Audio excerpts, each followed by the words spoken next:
Where your treasure is, there will your heart be also. God has given us unlimited treasures in His Word.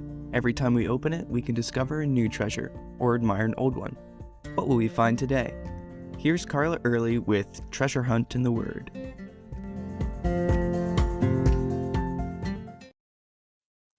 Yesterday I mentioned about Paul and Silas doing jail time in Philippi.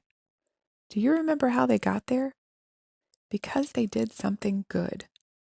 While in Philippi, every time the mission team went out to a place of prayer, a slave girl would follow them, yelling, "These men are the servants of the Most High God who proclaim to us the way of salvation."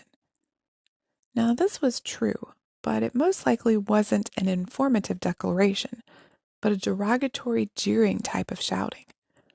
At first they ignored it, but it got to be incredibly annoying. Paul could tell that this girl had a demon. She wasn't jeering at them. The satanic force inside the girl was, and it had to go.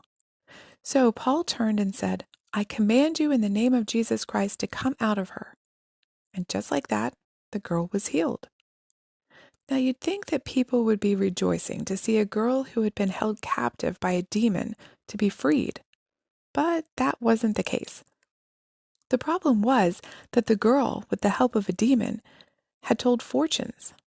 And if you've ever walked around the French Quarter in New Orleans, you'd know that telling fortunes can be a very lucrative business. I actually knew a woman who, like this girl, had made a living telling fortunes on the streets of New Orleans.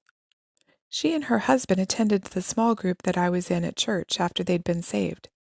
She assured me that demon possession is real and praised the Lord that He had saved her out of all that. She knew how this girl felt. The girl's owners, however, did not appreciate the loss of income.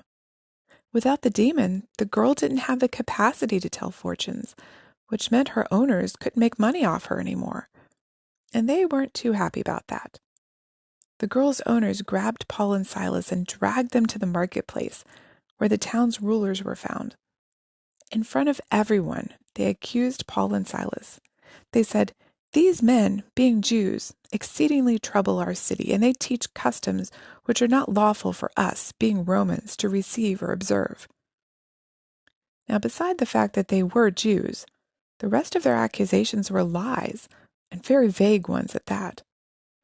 The people listening got all riled up against them, so the magistrate ripped off their clothes and ordered them to be beaten. All because they did something good. Have you ever done something good and the enemy tried to turn it into something bad, or at least try to make you look bad?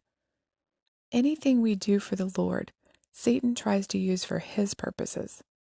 But God can work through those situations and do something even better. Paul and Silas were about to find that out. And we'll see what He does tomorrow. In the meantime, we'll have to leave them in jail, beaten and bloody, their feet fastened in stocks. You can contact us at treasurehuntintheword@gmail.com. We'd love to hear the treasures God has given you through His Word. You can listen to other episodes at our website, which you can find in the description below. Thanks for listening, and remember, where your treasure is, there will your heart be also.